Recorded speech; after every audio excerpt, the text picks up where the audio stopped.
Okay, welcome back after break. This session is going to be about integrating therapy in preschool, integrating your therapy services into the preschool classroom. Presenting with me today is Libby Simmons, and she actually taught a preschool course for us last spring through e-learning. And so we're very excited that she was able to be a part of this presentation with us today. So without any further ado, Libby, it's all you. Well, thank you very much. I'm so glad to be here. It's hard not seeing your faces Yes. and getting feedback, visual feedback, but we are going to offer you a couple surveys to get some feedback. But Leanne, do you want to talk about the learner outcomes? Sure. By the time this training is over, we're hoping you'll be able to list 3 things we know about preschool best practice, describe research which supports integrated therapy in the preschool, explain the importance of indicators 6A, 7A, B, and C, and explain how integrated therapy can be used for Cabell County's reentry models. I'm going to talk briefly about service delivery and the research that supports integrated therapy. The first thing that we're most familiar with, of course, is pull-out, and that comes in the form of individual or group therapy sessions. The inclusion model, which is what one of the researchers now calls it, has been called push-in, which sounds a little pushy, and integrated speech therapy, which is the more recent term that's used. When I looked for the research on, which service delivery models are best and what supports the integrated speech therapy or inclusion model, I went back to some of the first research projects, which are quoted a lot even today.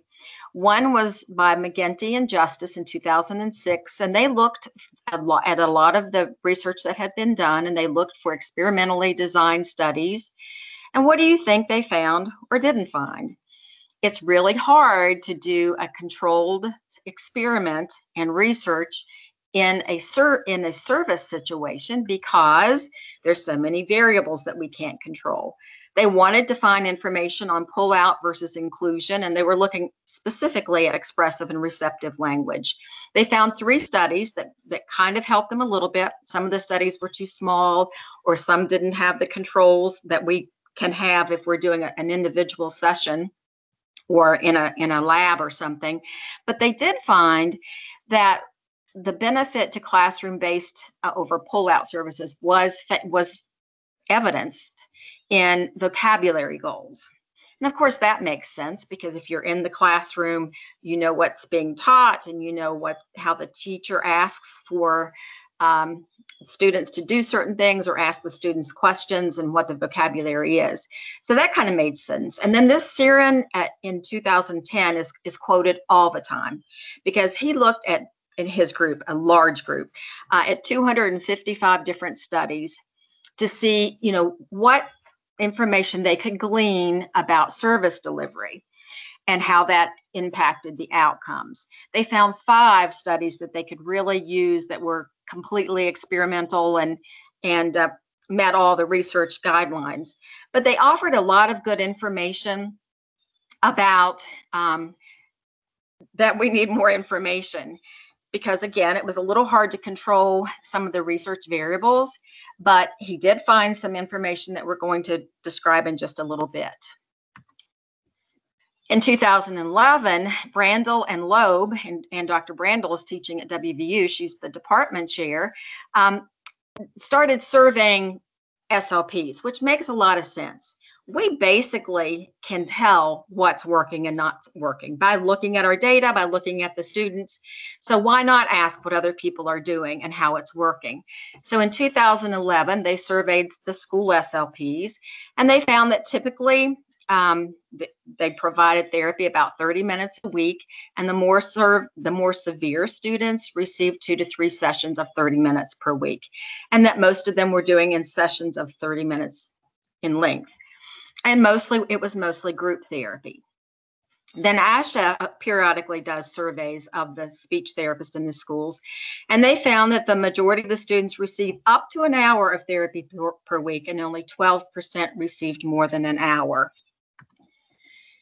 In 2019, Ferguson, Tambriaja, and Justice wanted to look more specifically at what extent do child and therapy level factors contribute to improvement. And again, they were doing more looking at surveys and what therapists were finding. Interestingly, they found less improvement with individual therapy sessions, which I thought was very interesting. I didn't expect that, and they didn't either. But then they concluded that in group therapy, if you're asking the child who's not speaking to listen to their other group mates and maybe practice the sound or whatever they're working on internally, they can get models and they can get practice, and it's a more naturalistic type setting. Of course, now this is not any news to you that the increasing frequency of sessions resulted in improved, what they modeled or looked at was the percentage of consonants correct over the year. Well, that makes sense. We know that. We know the more we can give them, the more they're going to do better. But what they couldn't control for, and what we know in looking at our caseload, is that the severity of the speech sound disorders is going to also play a factor in how much and how quickly they improve. And there are a lot of environmental factors that were difficult to control. Like, they talked about, students missing therapy because of professional development days and being absent and, not having, good times to work with the students in a group, not being able to schedule them at a good time for them. So there were factors that they could not control, which made it more difficult for them to be able to say this service delivery works better for this kind of student. That's what they had hoped to be able to do. But not surprising, our caseloads are so varied, and every school is different as to how you can schedule and who's in your group. And I know when I used to teach at Marshall, when a new class would come in, the dynamics would change even if one new student came in. And that happens with our groups as well. So there's lots of things you can't control. So what they're looking more at, instead of like a controlled research project, is they're looking more specifically at surveys, because we can tell by our data what's working and not working. What sometimes we don't do is change what we're doing if it's not working, because we're kind of in our comfort zone. So that's something we need to do more of. As far as evidence-based research, there's not a category under service delivery in the evidence-based research at ASHA.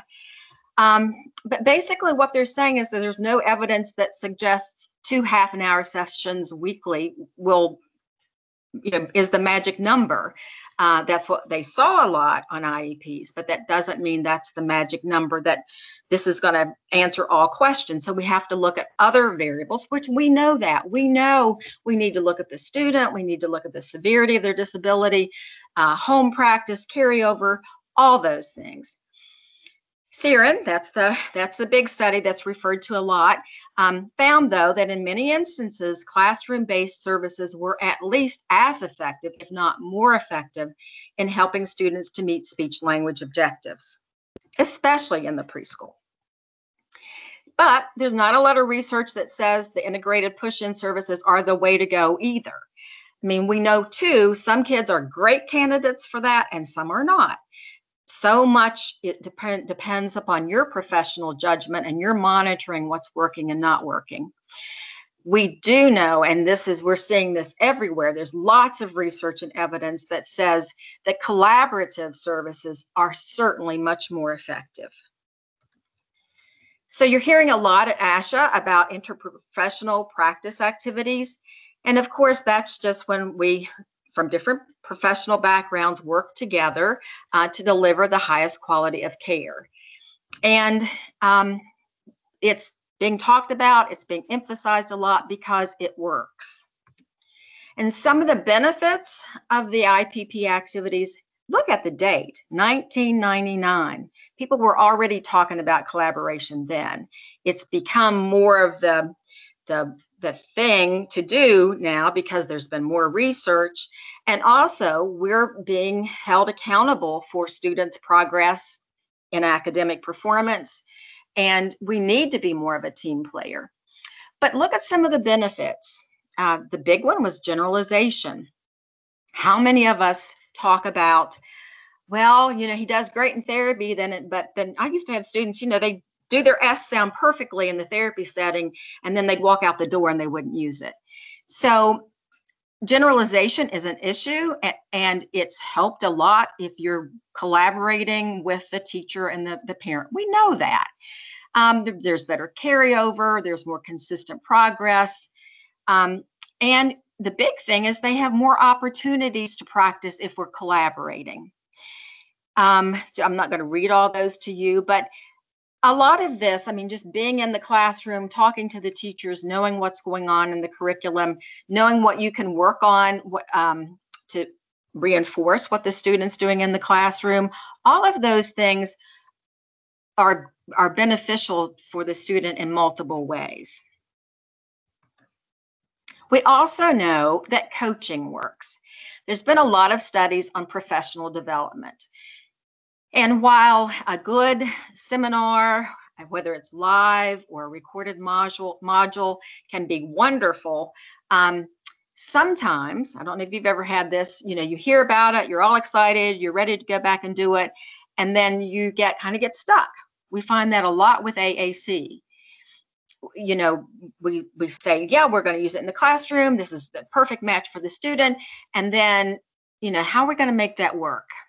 And we do that some to teachers. We say, here's the device, use it throughout the day. Where if we can provide some coaching and some examples and models and work together as a team, then, it's a lot easier. And they're finding that coaching really does work. This study in 2020 looked at teachers providing a particular program for children with autism that was, fairly specific, and there was some practice times, but then there were requests for them to carry that over into the everyday routine. And they found that what worked was not just the training was important, but the embedded coaching is what really made the difference. And they found that teachers could and would do a lot of this if they understood it and you supported them as they went through the process. And the big thing, of course, was generalization. If you have embedded learning opportunities throughout the day, if you're aware of the goals or if the teacher's aware of the goals, then they can reinforce that learning just automatically. These are more research items on coaching, and all of them found success. This collaborative coaching with Head Start is particularly appropriate for the population we're talking about. And they were looking at coaching teachers on responsive reading, reading a book and then figuring out the kinds of questions to engage the student and to work on language. And they found that with the coaching, not just, here's what you need to do, it worked a lot better. Now, coaching can be an uncomfortable type of thing to do. That's where time to collaborate is really important, and to get to know the teacher and the aide and develop a trust. But coaching is certainly an important thing to do. So we're going to start with our first survey because the next study I'm going to talk about surveyed about 340 therapists as far as their use of inclusion or what we call integrated therapy or push-in. So what I'd like for you to do is take your phone if you have a scanner, or Leanne is going to put the link in the chat, and we're going to see how many of you, how much of your caseload right now do you do in the classroom? So is it 0%, 1 to 25%? You can read. And then I'm going to show you the live results, and then I'll show you what was discovered in the 2019 survey. So if you can do your scanner, I'm going to have to get off here to show you the live results. Libby, I did post the link. I posted 2 different types of links. One says percentage of students. That's a hyperlink to the Teams form. The other is a QR code, and you can use your QR code reader on your phone if you have one to participate with that one.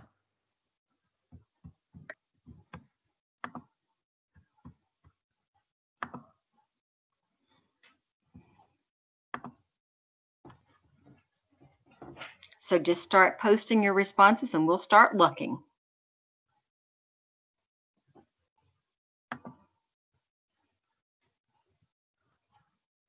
Let me make sure it's freshened up.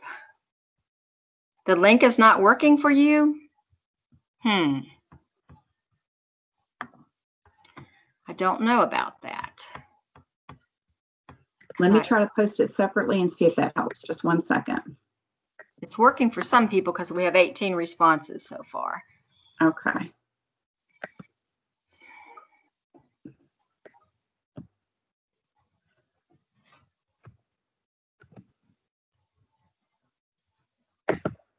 So it looks to me like there's about 2 or 3 of you. Let me just refresh it one more time just to make sure that we've got all your information.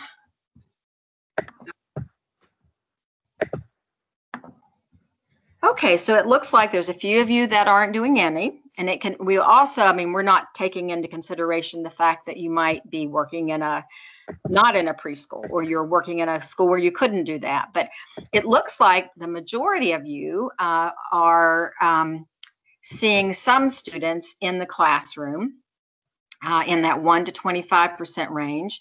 And we have somebody else who is doing it 51 to 75% of the time. So I'm wondering if that person is also a preschool therapist. That's what we discovered seems to work the best. Yes. Okay. Yes. So that's kind of reinforcing what we're going to talk about in the survey. So it looks like we've had 21 responses. I think that's close to pretty much everyone. And you can see that the majority are in the 1 to 25% range. And so what I want to do now is share with you the PowerPoint again. And we can then see what they found. Now they are the majority too. We're also doing 1 to 25%. That's this right here. And we had some who were doing it 100%. That's this group. And then you had the range here as well. You had a few who weren't at all. So what you've responded with is pretty similar to what was found in the 2019 survey by Green. So this survey ended up having 344 SLPs that participated in all of these. And the best results were reported for preschool. And they also identified the lots of positive outcomes working in the preschool and collaborating in the classroom. Mostly they used it for language. 83% of their caseload, they at least had one student who they worked in the classroom with on language. 79% social. AAC was 63%. The cognitive aspects of language was 62%. And then speech sound disorders was only 30%, which is kind of interesting. Then they were asked at open-ended questions, what are their biggest challenges? And the biggest challenges that they responded, with an open-ended question and answer was time constraints, figuring out how to do that, and teacher collaboration. The most important factors that they felt to success was teacher collaboration and planning time. And there's a huge difference between these two things that are highlighted and then the rest of the answers. So that really does, I thought it was interesting. And what the suggestions from the survey were that we should do more IPP training with teachers to increase the awareness and buy-in. And when I taught that preschool class, I asked the speech therapist to, specifically as part of their assignments, to talk with the teachers and to find out what curriculum they were using, and to use what we're going to talk about next week, building blocks. And it was amazing what they learned from each other, just having the time and it being part of the assignment. Having joint planning times with teachers, again, that's a scheduling issue, but it did help as far as like the generalization and working in the classroom. What we did find was they did need training in the inclusion model, but you would think it would be like the lessons, but they were more interested in how to schedule and collaboration, how to collaborate with the teacher, how to do the coaching, how to make it work. The other issue is the recognition of the time involved in developing collaborative relationships and joint planning. So, figuring out maybe the 3-to-1 or an option, that would allow you and recognize the importance of working with the teacher. One of the other suggestions, which is often very difficult to do, is, maybe at the beginning of the year when kids are placed in classrooms, to see if you could cluster some of those that have similar needs in one classroom, so that you can do groups. You can, you help a lot of students by helping the teacher know how to deal with those groups. That's sometimes a little hard to do, but at least being involved in the placement meetings, and of course being involved in like your grade level meetings, is very, very, very helpful. I did that a lot when I was in the schools there at the end.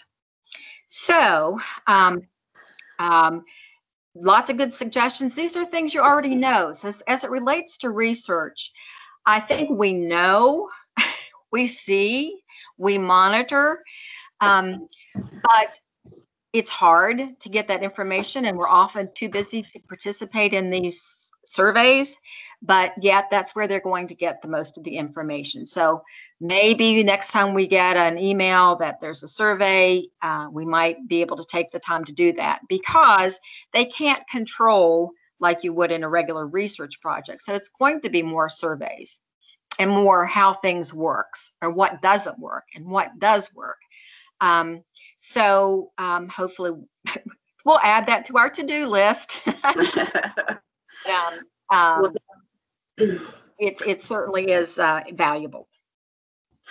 Well, now that Libby's laid the foundation for us as far as what the research says and what evidence-based practice says, we're going to go ahead and talk now about some other foundational pieces that you need to know about when you're considering whether or not to make that student's service delivery within the classroom, within the preschool classroom, or not. And just bearing in mind that we can't make blanket statements about anything really with special ed. It all has to be individualized.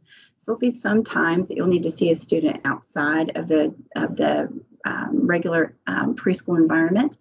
But there's some things that I'm not sure you've heard of, because when I was in Kanawha County, for 34 years, I had never heard of the ADA or the annual desk audit.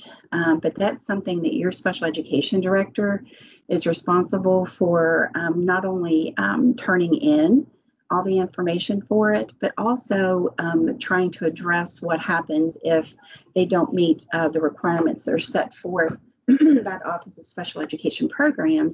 That's a division or a part of the United States Department of Education.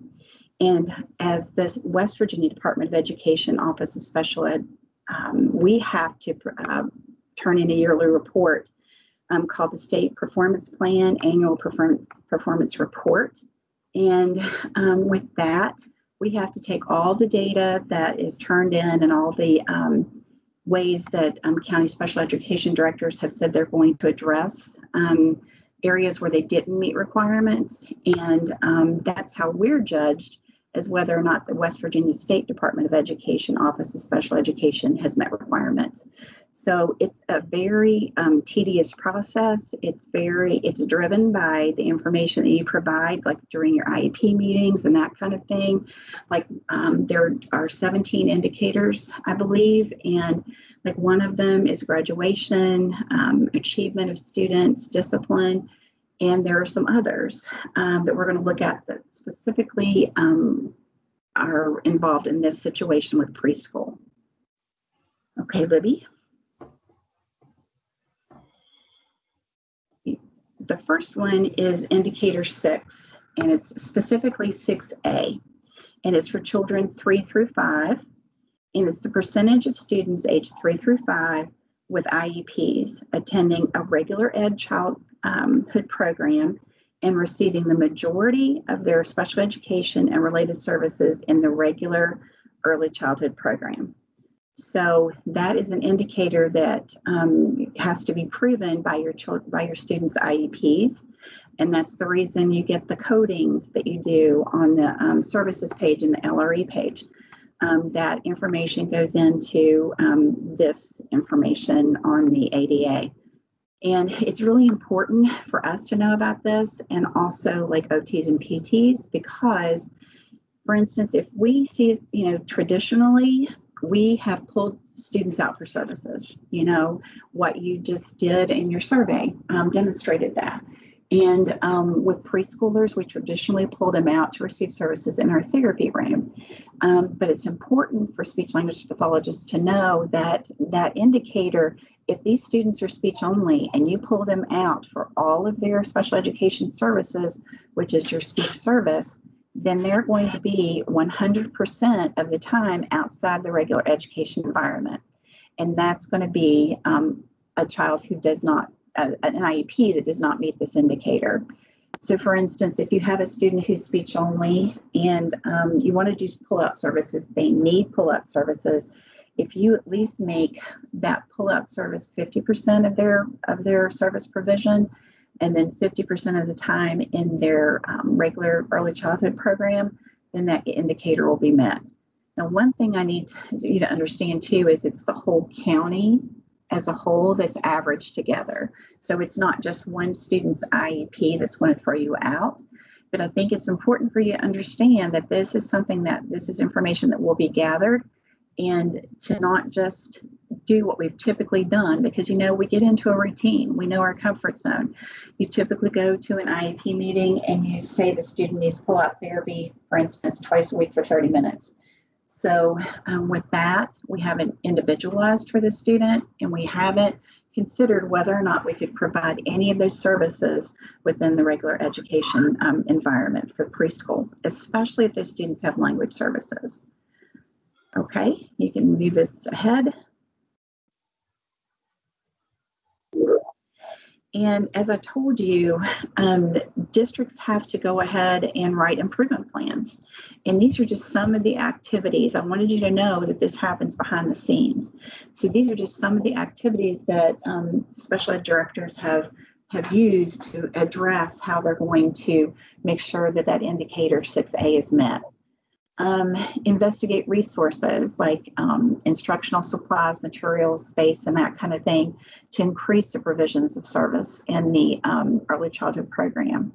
Conduct a review of records, ensure that IEP service minutes and LRP codes are accurately recorded, because what's happened in the past, we found out that people were deleting those scores automatically, those minutes outside the classroom, because they didn't realize that the IEP program did that for them. So making sure that all those are correct.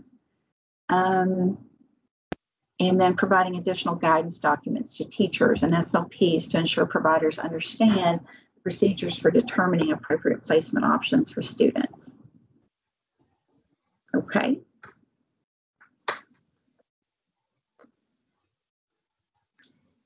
And here are some other improvement activities. And some of these we suggest to special education directors as to what they can do to help improve this indicator.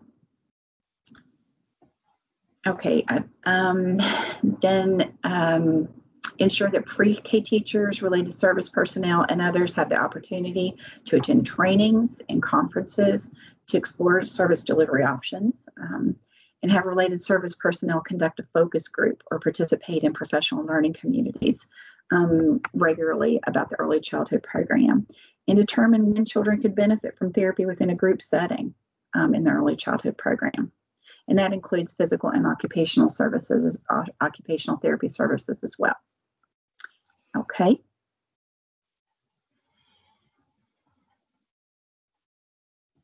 There's also another indicator, and that's early childhood outcomes indicator 7A, B, and C. And the students have to be, the Office of Special Ed Programs requires that students have a child outcome summary completed for them. And they have to do the outcomes in 3 areas: positive social emotional gains, acquisition and use of knowledge and skills, and appropriate behavior to meet needs. Now, the reason this is important for you guys to know is because you're supposed to be helping complete those child outcome summaries. I can honestly say in my 34 years in Cabell, I did not help complete any of them because we weren't told about them. Now there's been more training and that kind of thing to say that the SOP needs to be included in that. And because of that, there are a lot of questions that need to be answered with that child outcome summary. And it's when they enter and exit the program. And if you're in that classroom and observing what that child's doing, that means that child you can give a better picture of what that child can do. A lot of times, there's a tendency to say that the child didn't make any progress, but there's a whole training on completing this form. We can't cover that in this amount of time for sure. But just know that if you're completing that form as a team, you can go ahead and switch the slide, Libby. If you're performing completing that form as a team, it's much easier to be able to complete it and see progress where maybe they didn't, someone else didn't see it. And it's also better for you to be able to help complete it because you've seen the child in that classroom setting. And these are just some of the district improvement activities that might be completed as far as indicator 7 is concerned. And I'm just going to talk about monitoring the system to ensure that cost forms are completed at 100% for all of your teacher and speech language pathologists at the end of each reporting window. Your preschool teacher can help you know when those windows occur and when they need to be done. But just know that you need to be helping complete those for any students who receive preschool services from you. Okay, Libby.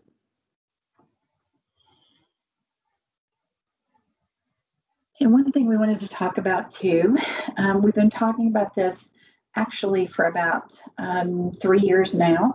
I'm coming up on my anniversary date for being at the department, and that's September 6th. And it will be 4 years I've been at the department. So for 3 of those years, we've been talking about educationally relevant therapy. And IDEA requires that IEP goals are tied to progress within the general education curriculum. This requirement is directly tied to the SOP's need to provide assessment and intervention that directly relates to curriculum standards and functional outcomes. So in a lot of cases, I know in the past, we've made children eligible for speech services, especially speech sound disorders, who maybe didn't meet the requirements. Maybe it didn't impact their academic achievement. But with that, if we've done that, we've identified them with a disability. So what we've been training the last several years is we need to make sure they meet those 3 prongs of eligibility for identifying them with a disability. And that's just really important for us to do anytime. And, especially with preschoolers, if we're identifying preschoolers with a disability when they first enter the school system, and they don't really have one, then we've gone against their civil rights. So make sure that they meet those requirements. Now, you can change slides, Libby. The next slide is going to talk about the student needs dictate the services. So we need to always think about the least restrictive environment where we can provide services. You know, if we've been in the habit, and honestly, I did the same thing. So that's how I know it's being done. You know, I was in the habit of all my services were provided within my therapy room. Occasionally, I would provide services like within an autism classroom or within a preschool, but for the most part, that was just a habit that I had, and that was my comfort zone. Well, now we need to make sure that we're considering the needs of the student and not just our needs. And so that least restrictive environment and that natural learning environment where that learning can occur naturally. If we're setting up different scenarios within our classroom that aren't really scenarios or activities that the student's going to be facing or encountering in their regular ed setting, then we're not doing them the service as far as generalizing those skills into the general ed setting. So using that natural environment to teach skills that we need to teach, and impact on the learning success of the student. And we also need to always think, is it educationally relevant? Okay. Okay. Now for consideration, when you're doing the consideration to see if a student needs therapy or has a disability, you can consider consideration has to be given to their academics, their vocational skills, and the emotional and aspects of speech language impairment. And with that, you can also include social emotional aspects of speech language. Well, with preschool, you can change the slide. With preschool, there aren't going to be academic considerations as much as there are social considerations. So as we've taught about educational relevance, I've had a lot of therapists come back and say, well, I couldn't make a student eligible because they didn't have any academic requirements in preschool. Well, that's not the case. We need to consider all aspects of the child, not only the academics, but the vocational skills and the social skills. So for preschoolers, that social aspect is going to be a huge consideration. But you can also see too why, if we're considering social skills, we need to do the therapy and provide the service where they can have social interaction, and we can train them to do it appropriately. And so that's one of the questions you need to ask yourself. Can that preschooler participate in appropriate activities for their age? Can they interact with the other students to be able to participate in the activities, or interact with the teacher to be able to participate in opening and circle time and that kind of thing? So just remember that it's the social impact that their disability has on their participation in preschool that we need to consider. Okay, Libby. I just wanted to point out quickly, and here's a link to the policy and then a fact sheet about the policy. If you haven't looked over policy 2510 about preschool and early childhood programs, it might be a good idea for you to just look at it and see, what their goal and their focus is. But one of their goals is to provide responsive environments that include time, space, and developmentally appropriate materials necessary to create print and language-rich environments conducive for learning and integration of standards. And that language-rich environment is one of the things we need to take advantage of when we work in the classroom with those students. And we can also give suggestions on how to make that environment even more language rich. And that's one of the things Libby will be talking about next when we meet with you guys again on the 11th. What we're doing with this presentation is just laying all the foundations of why you should be going in that classroom.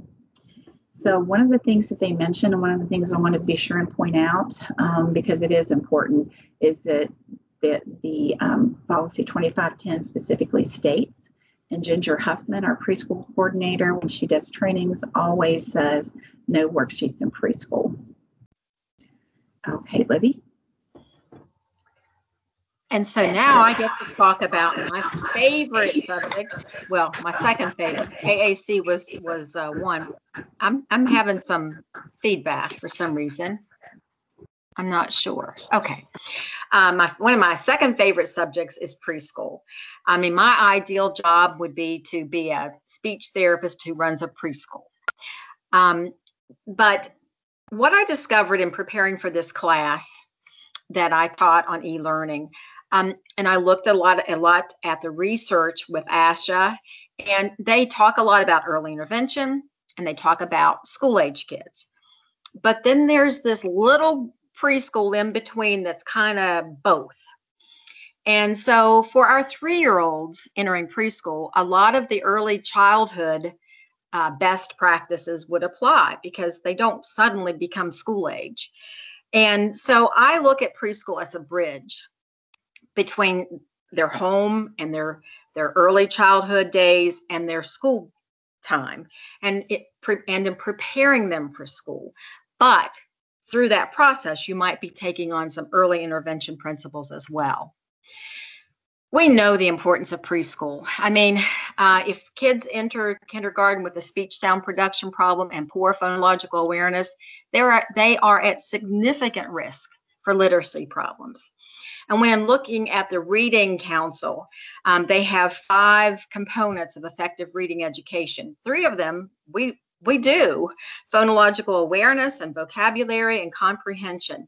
And so this preschool time is so important, and we can make such a big difference. And we know that. We know that prevention works. We know that early intervention or early, not necessarily therapy, but consultation and monitoring can make a huge, huge difference. And ASHA talks about the SLP's role in early intervention. And they talk about, what kids do and how they learn at that early age. And they learn through social interactions.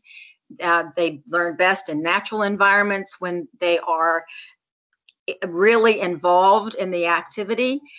And if we look at authentic learning and we look at what they need within that classroom, and their generalization is going to be a lot better. And language is the foundation for all of it. It starts with spoken language, then it goes to reading and writing, and then you have your overall general language and literacy competence. I developed this table using the information from Language in Brief through ASHA. And when you look at the 5 main areas that we work on, of course, the phonology would be more of your speech sounds, and you look across the top, phonology impacts listening, speaking, reading, and writing. Morphology does the same.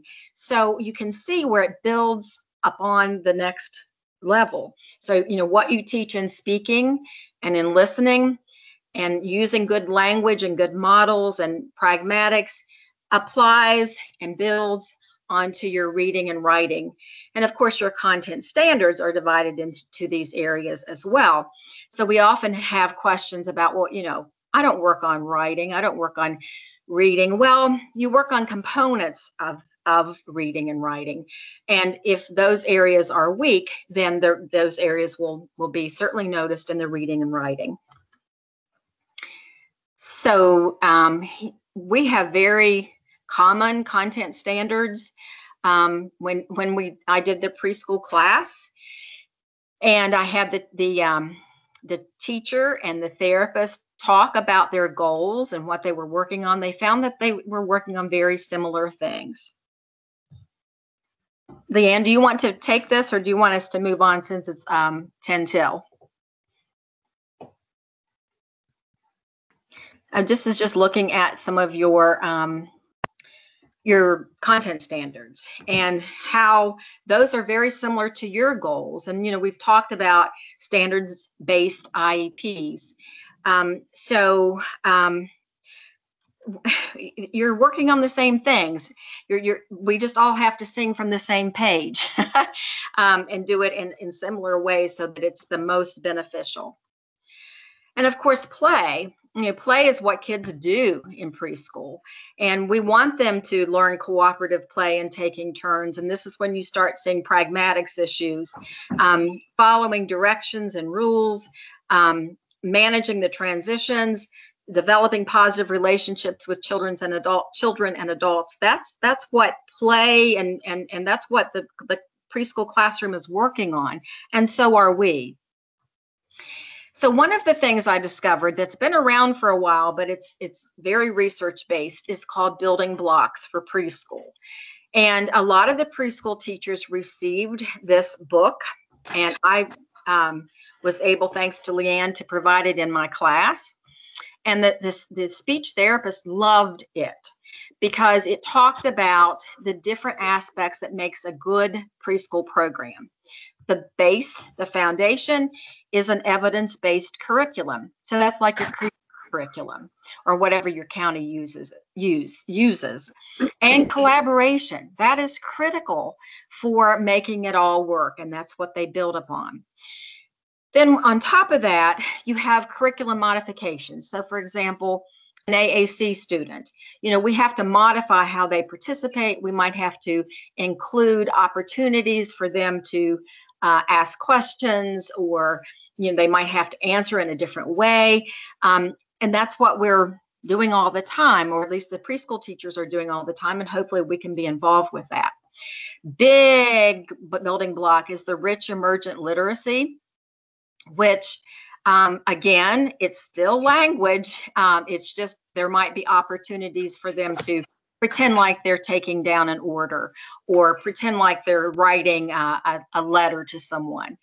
And on top of that, which kind of pulls it together, is the embedded learning opportunities.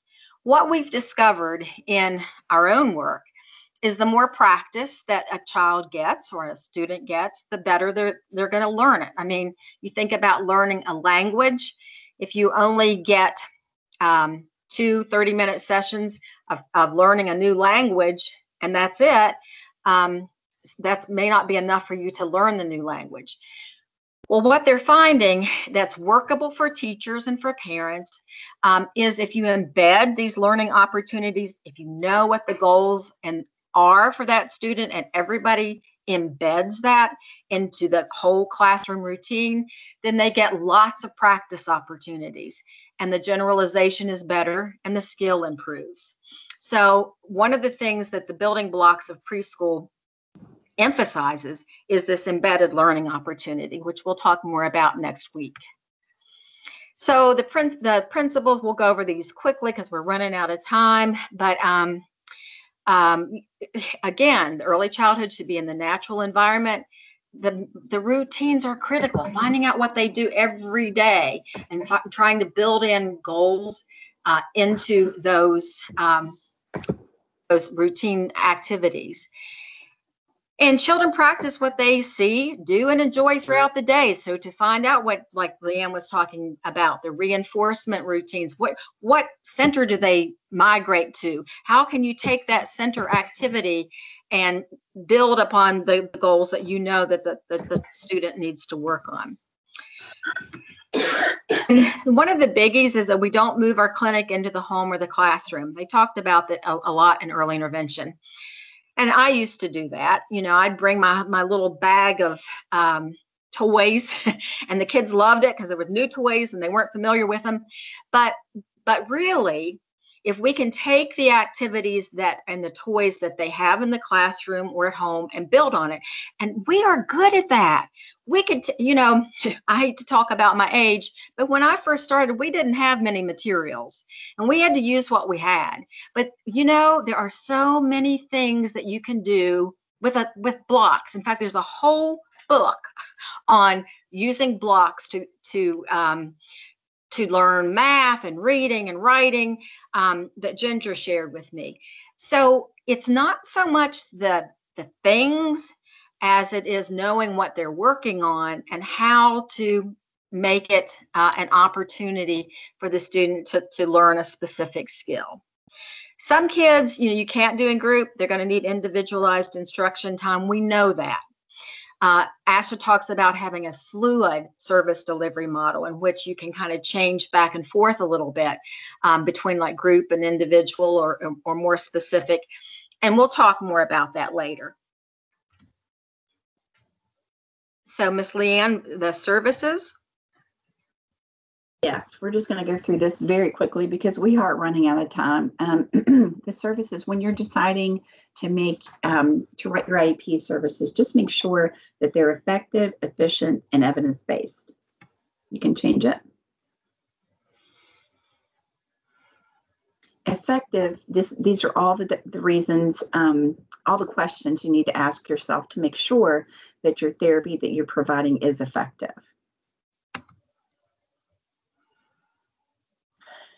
And this is an example of how to determine whether or not your therapy is efficient. Consider the intensity and the duration of your services, the number of responses you can get in a session, the number of sessions in a week, and the time period over which the intervention is presented. Okay. And this is just some information and some data on practicing skills. It typically takes time to change a speech difference, for instance, like 15 to 20 hours. Mass practice is essential to progress, and comparison of therapy progress from two boys. One received direct therapy once a week, and another embedded language intervention 25 hours per week, because the classroom teacher was taking what the SLP had modeled and using it in the classroom as well. So Libby, you can go ahead and move forward. And in order to learn a new word, you need to encounter it 15 to 20 times. And there's just some more information there. I know everybody probably has other trainings to go to. Tracy just posted a link for the attendance. This is just a sample of your reentry options in Cabell County. This one is the traditional option. You can go to the next slide, Libby. And this one is the blended option. And we were going to discuss how you can incorporate yourself into those options, but I think it's pretty obvious how you can do these. And Cabell doesn't offer a virtual option for preschool at this time. So Libby, you can go ahead and move forward. I'm going to go ahead and put the trainings survey link in the comment box so people can start working on that, because we definitely want some of that information for the next training.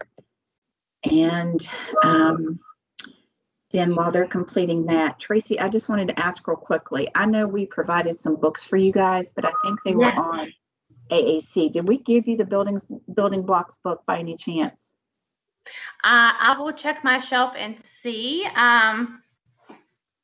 If we did not, let me.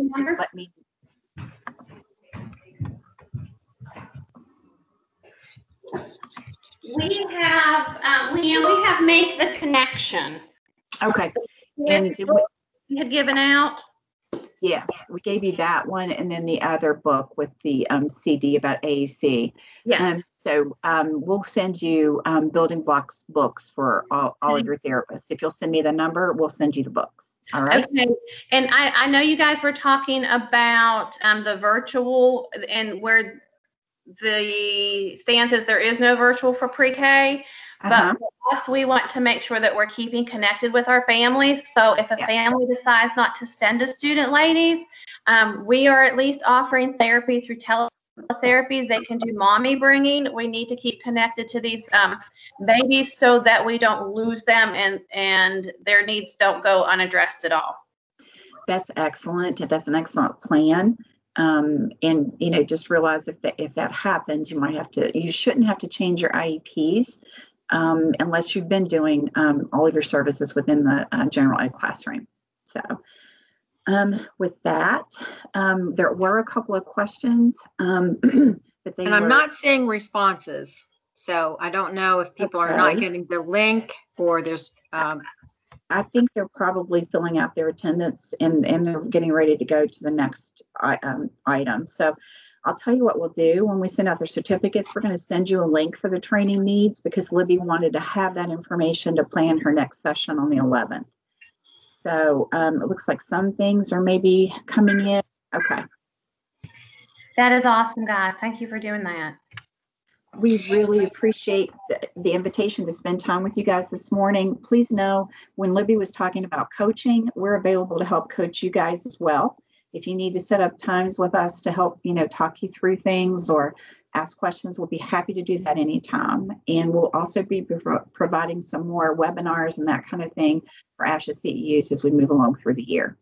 So the last thing I wanted to say was just thank you so much for your dedication to students and all the things you do to make sure that the students in Cabell County receive the very best services possible. You guys are amazing, and I just want you to know, if you don't hear it enough, you are appreciated. And our contact information is on the last slide of the PowerPoint, so you can feel free to contact us at any time about any questions. So Tracy, I guess that's it for us. And like I said, we really appreciate the time we got to spend with you guys. And ladies, I hope you know that you're appreciated. I tried to tell you, Miss Scarberry tries. And I think, especially as we are so disconnected by a lot of people in our lives this year, I'd like to do more, even if it's via Teams as a group, so that we can get a little more support for each other. We all need support emotionally and professionally, because these students, we're all working towards one goal for this, keeping the student in our focus. And it's different. Even though we've been doing this since March, it's still a pandemic, and we've never dealt with this before.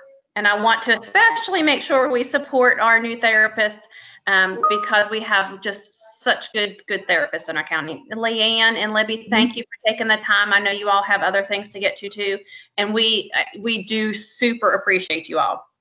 Well, we appreciate you too, Tracy, because you have worked really hard to make sure that your therapists get what they need, and we appreciate that. So thank you for all you do for them.